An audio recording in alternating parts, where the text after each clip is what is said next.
Welcome to PRAJNA SPARKS, a podcast where we listen to a Dharma talk, contemplate with our minds and in our hearts, and engage in guided meditation. In this episode, we're going to be exploring mind further. Every episode of PRAJNA SPARKS takes hours to plan, record, and edit. We ask that, if you haven't already, you give us some time today to like, subscribe, share, and review our podcast. Alongside your own practice, this is the best possible offering as it helps the Dharma reach new listeners.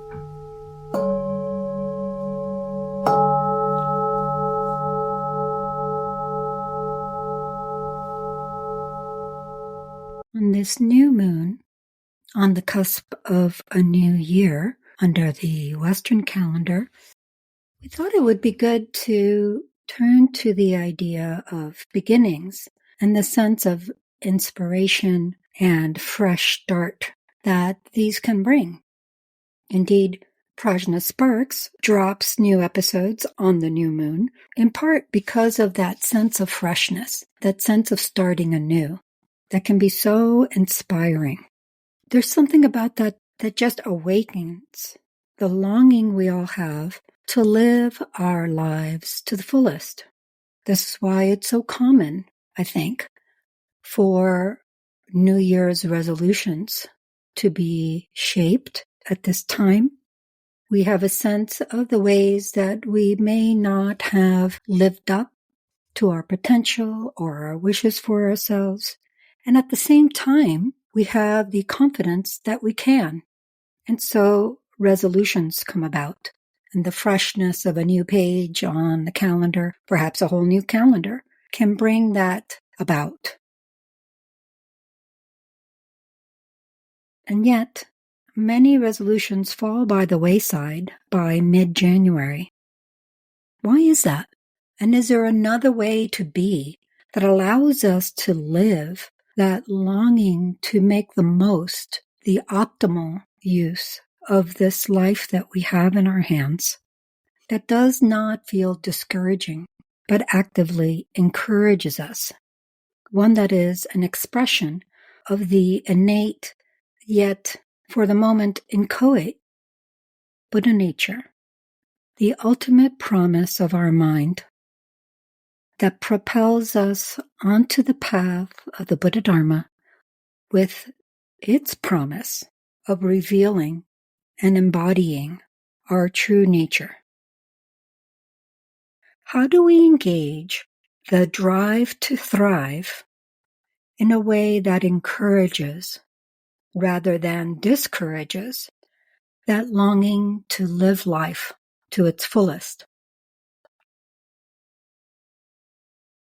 Perhaps one way of doing it is to look into this word, promise, and to all of the realities that word points to. The word technically means something along the lines of a formal undertaking that one individual makes to another or group to act or refrain from acting in particular ways. That has a very legalistic kind of feel to it, and it can feel very restrictive, very limiting, very heavy. There are other ways to express promise, and we can begin by looking at what does that word mean? Where does it come from? Promise. It actually comes from Latin and other Latinate languages, and it means to send forth or put forward, to fly ahead in a way. These are all very encouraging, hopeful senses of things. And when something is promising, it has a very good chance of coming about.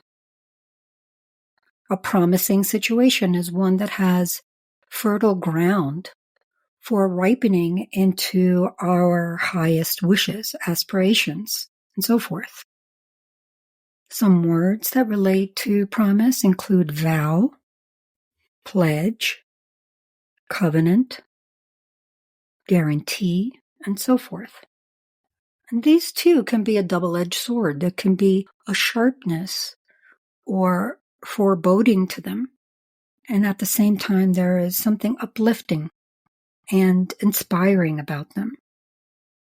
When we experience promise from the point of view of something that we take up as an end in itself, rather than a means to something else or a measure of how much we've succeeded or failed, promise becomes an incredibly exciting, inspiring, and thrilling aspect to our life and our spiritual practice.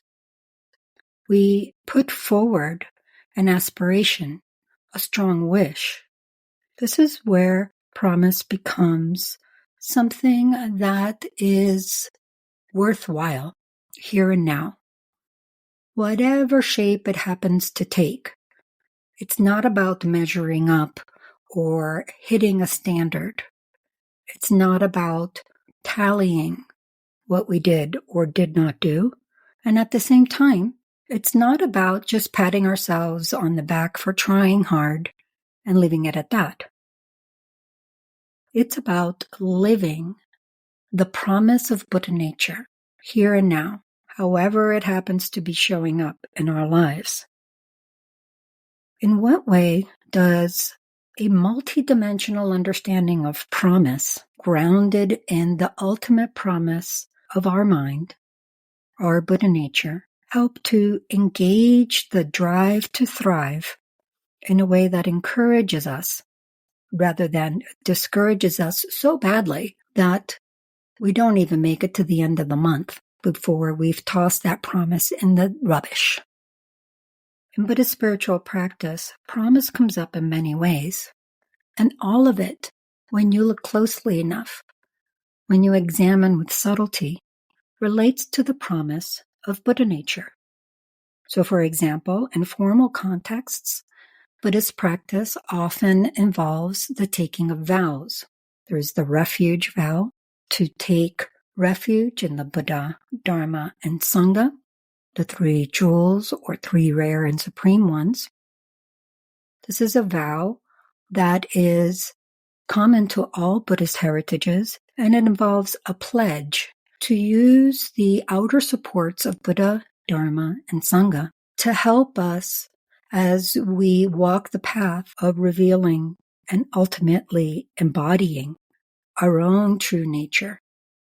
All of the things that align inwardly with the outer objects of refuge, Buddha, Dharma, and Sangha.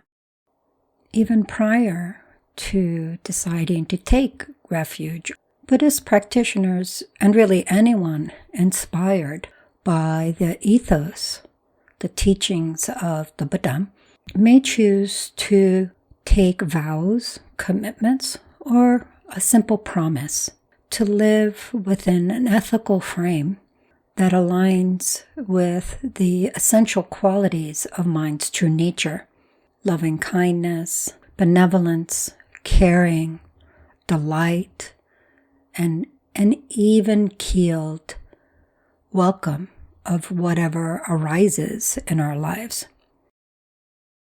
The Buddha's way of setting up this ethical frame consists of 10 virtues and non-virtues.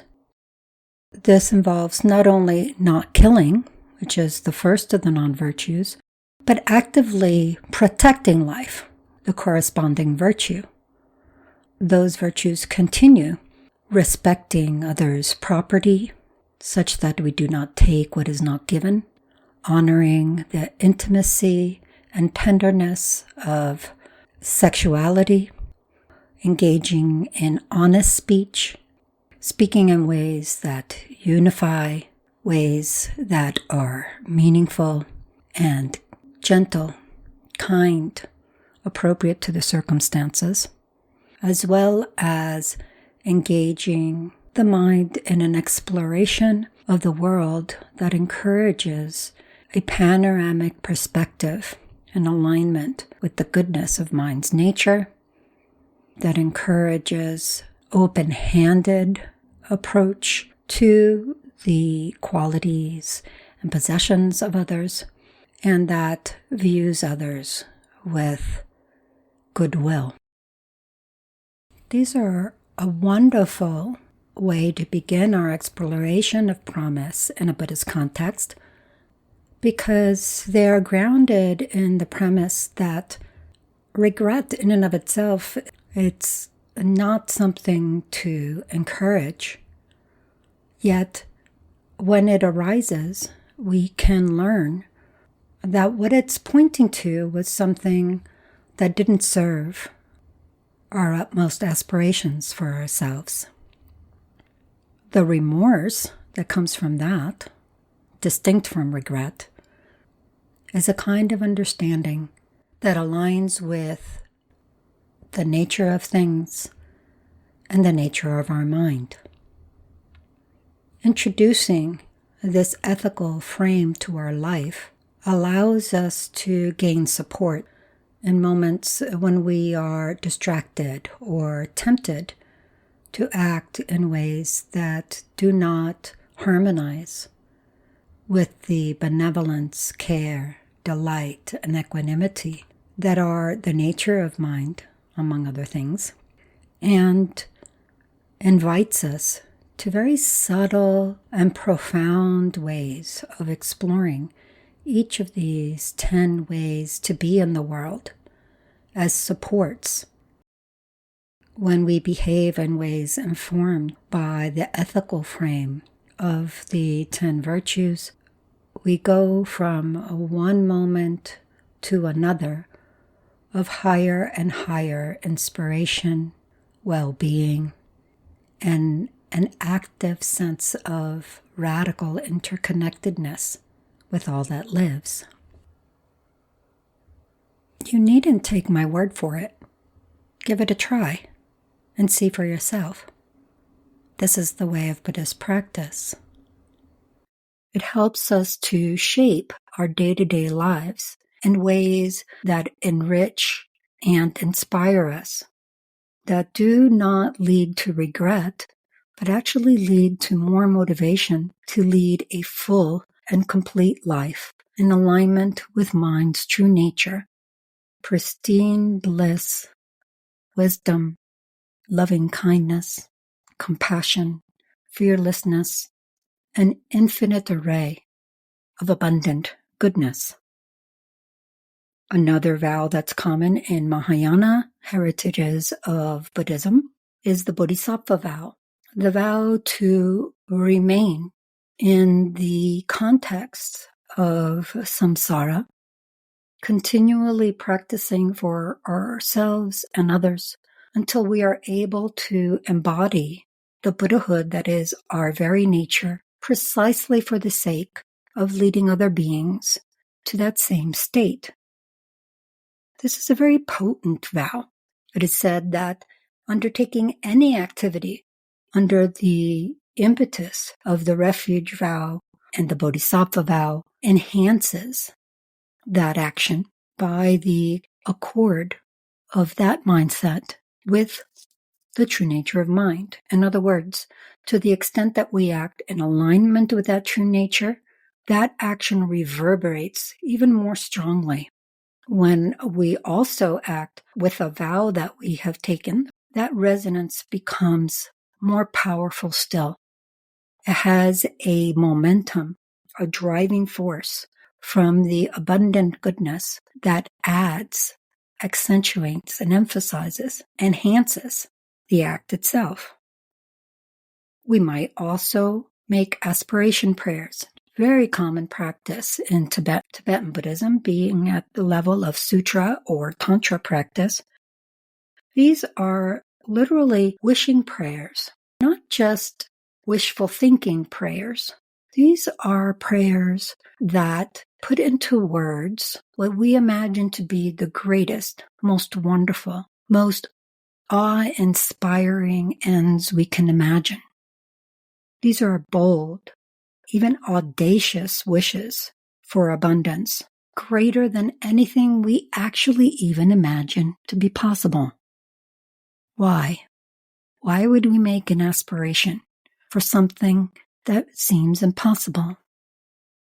One of the features of the dualistic mindset of samsara is that it's limited. and limiting.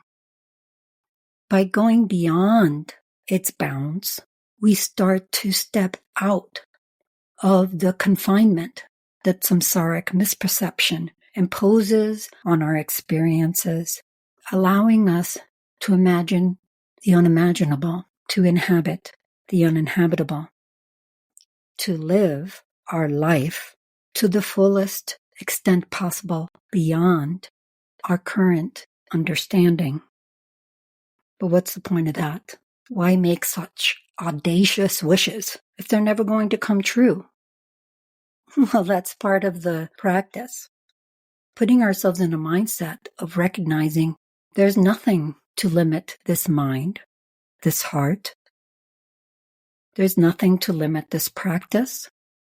There's nothing to limit mind in any of the ways it manifests, be it among our friends, our family, our foes, political opponents, animals, beings we don't see or even believe exist. Wherever mind exists, the limitless, fearless, boundless power of Buddha, awakening, is present.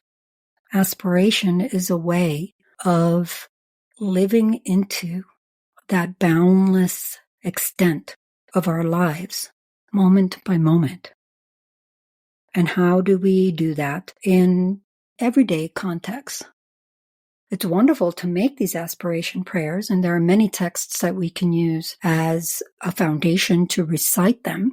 We can also make our own aspiration prayers. We can begin with small things. When we wake up in the morning, we can make the aspiration to live our lives with greater attention to our conduct, what aligns with and harmonizes with our nature of mind, such that we feel in unity with mind's nature, which connects us with the radical interconnection we have with all beings who likewise possess that Buddha nature. When we get out of bed and go to our meditation cushion, we might make small commitments to ourselves at the beginning of the session to remain as fresh and unimpeded in our practice, as undistracted as possible. And we might even break that down into smaller components. For the next minute, I will be completely undistracted, and so forth. Looking back at the end of whatever period we choose, the minute or the meditation session, to learn from that time, not as a way to put ourselves down or to discourage us, but because that mere act of tending to our experience is itself fulfilling that pledge. It's itself laying the groundwork for stepping up, sending ahead into the next moment, the next meditation session, the next session of our life, more promise. So then we rise from the meditation cushion and we think, for the next hour until I finish my breakfast, I'm going to be fill in the blank, more aware of my actions, more grateful for the shelter and the food that I have, more attentive to my family, whatever it may be. There too, we see the richness, sending ahead an aspiration for ourselves that is doable. We can see how that helps. We can see how that aligns with the bold and audacious aspirations for abundance that we make. In this way, each step of our day, from breakfast to getting ready for our job, school, whatever it may be, to lunchtime, dinner, sleep, the next day, the next week, the next month, the next year, we are continually riding the rising tide of our promise, each time swelling closer and closer to our audacious, abundant aspirations, all the way up to manifesting our true nature as Buddhas.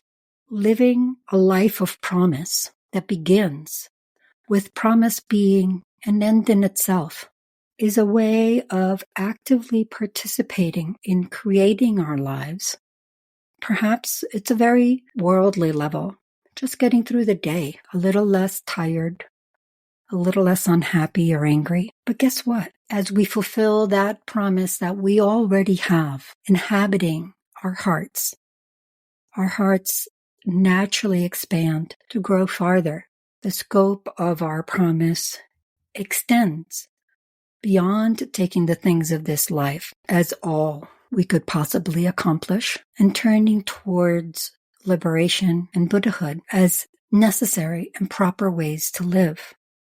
This is a way that expands our day-to-day lives such that we are insatiable in the scope of our wishes for ourselves and other beings. That momentum, that motivation that seeks the highest of all things is bodhicitta intention, the mindset that wants for ourselves and all others alike the ultimate promise of our mind, our true nature, Buddha, awake to all that we are, wise, powerful, loving, fearless, true bases that all beings can rely upon in their own individual journey to fulfilling our ultimate promise.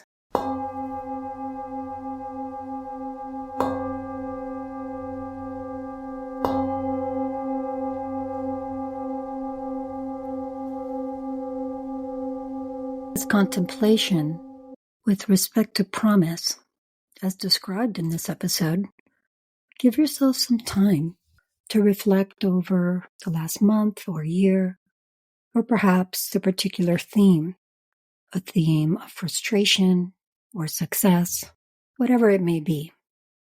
Let go of the labels, though, and write a story about how that theme, that month, that year, whatever you choose, has had an impact on you in reflecting the promise of this life, the promise of your mind.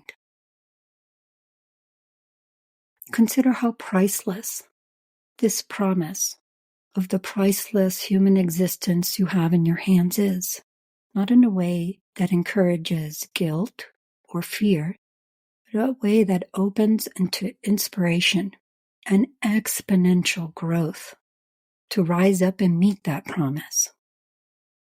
Take a few seconds to do that. Maybe even pause this recording before you go on to the next step in the contemplation.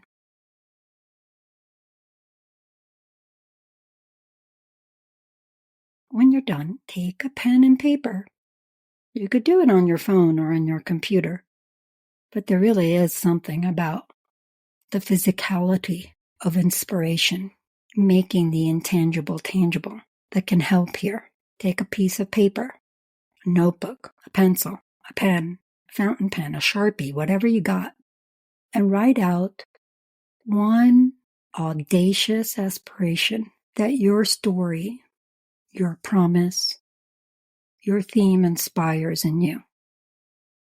Something you want to send ahead, a bold and generous wish for abundance, your own life is inspiring in you, and that you genuinely aspire to see happen for yourself and all those you touch.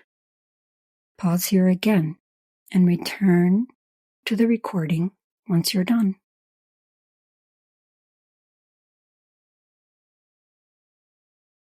Now read that aspiration through 1 or 2 or even 3 times.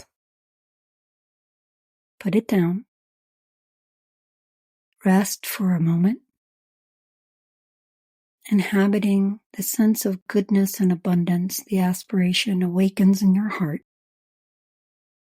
Sit with that delicious feeling and holding that aspiration close, step out to meet it in the coming day, week, month, year, all the way to the end of this life and beyond.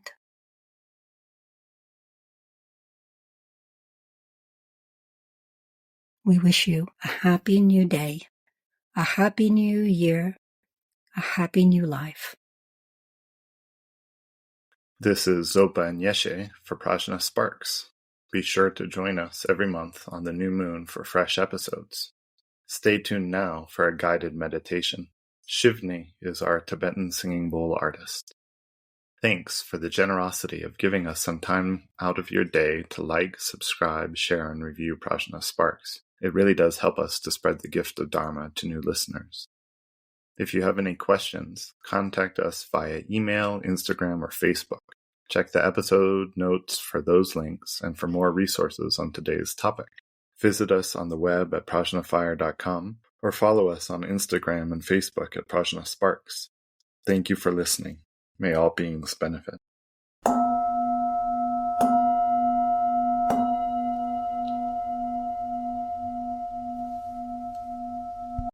Hello, friends, and welcome to this meditation.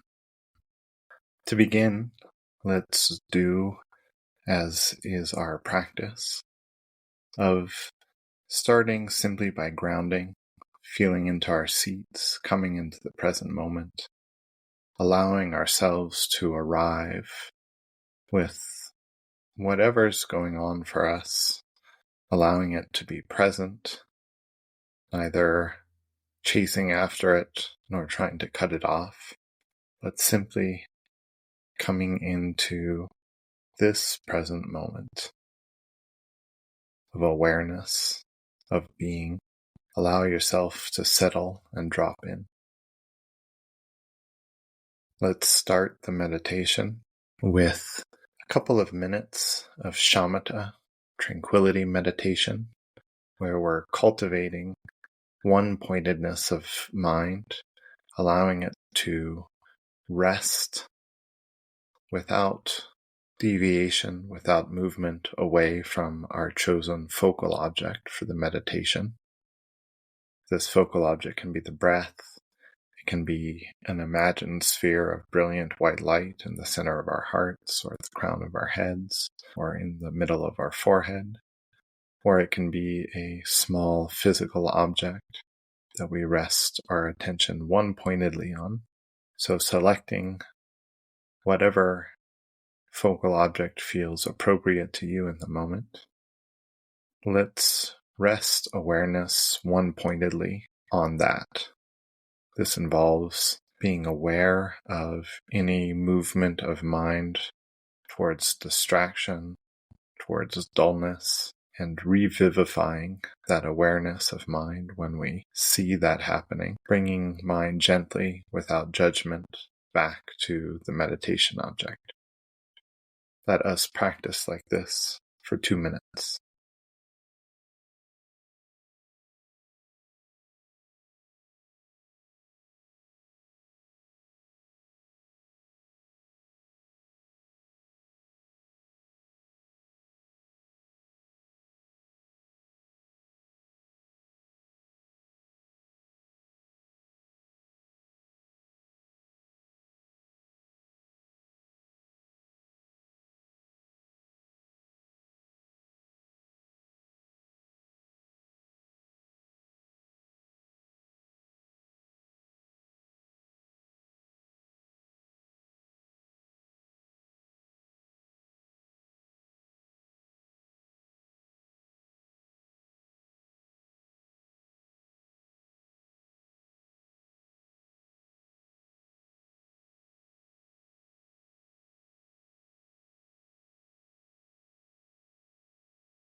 In this calm, steady, alert, enlivened state, we can now turn towards promise, towards experientially cultivating for ourselves the ways that promise can enhance, enliven, stabilize our Dharma practice and our Dharma path. First, we can look at promise as a way of appreciating the opportunity and the great good fortune of this life. All the opportunities we have in this present moment, being free from the 8 leisureless states, those states where we would have no opportunity to encounter, meet, practice, or have interest in Dharma and genuine spiritual ways of being, as well as the 10 resources, all those things that the beings who have held this mind stream previously have cultivated the causes and conditions for, allowing us to have the resources needed for Dharma practice. In this calm state of mind, we can experientially analyze for ourselves all the opportunities and resources that allow us to pursue genuine spiritual practice, to try to find what is meaningful for ourselves, to embody it. In the Tibetan Vajrayana tradition, this is often referred to as the thought of the priceless human existence.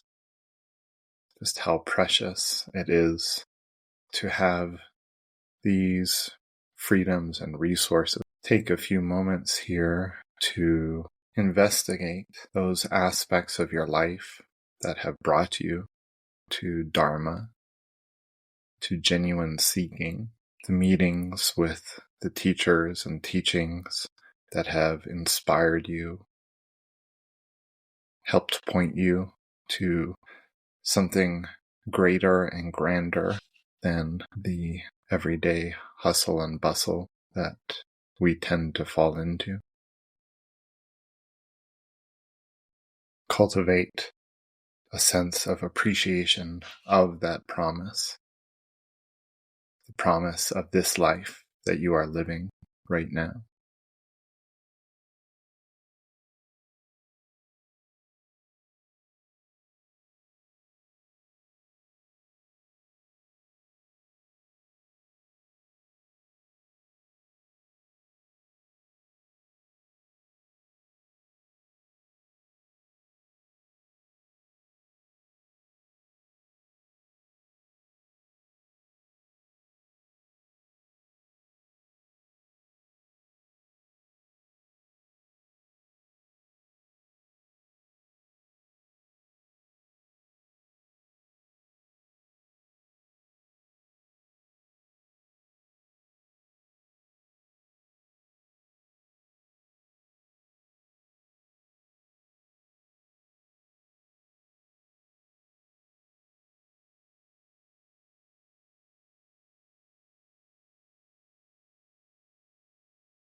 Now we can turn to the promise looking forward, the promise of what we can fulfill.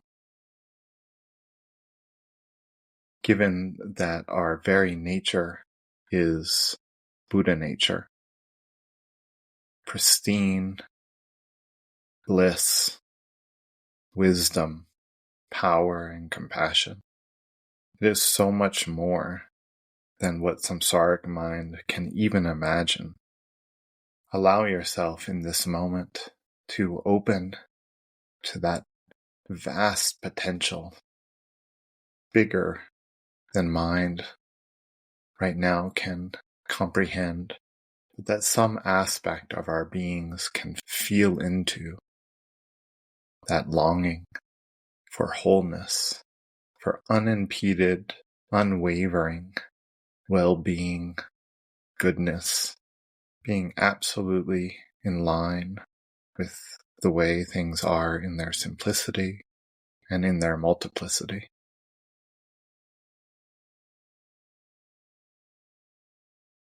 Allow yourself to dream big here about the promise that you can fulfill. You have everything that it takes, here and now.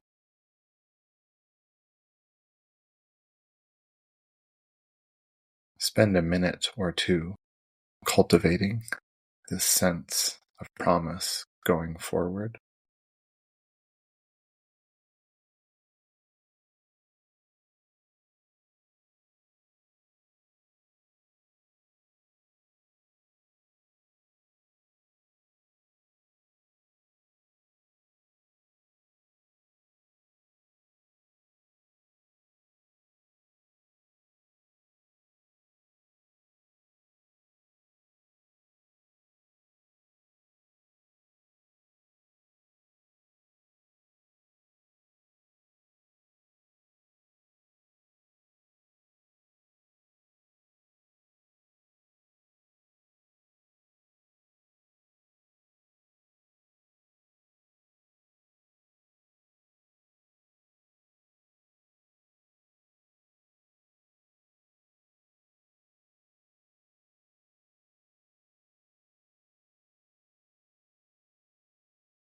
Finally, we can turn to promise as the small steps, building one on the other, that we can start with right here in this moment, that we can begin to build this, our own personal, intimate path of Dharma.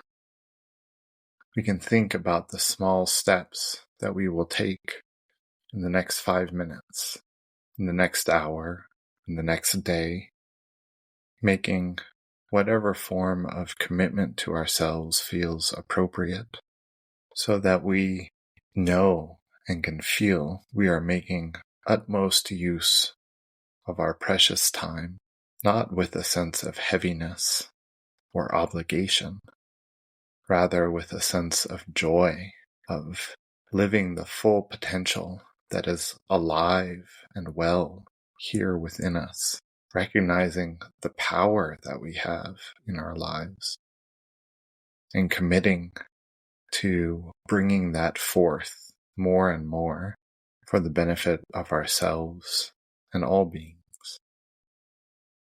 See what promise feels appropriate to you as you look forward to this upcoming year, to this upcoming month, to this day stretching before you. What can you do to cultivate compassion, wisdom, skillful methods, all the aspects of the path where we claim our spiritual inheritance? What can you do to embody further and further the well-being that the Dharma is guiding us towards?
having experientially cultivated these 3 different ways of understanding promise.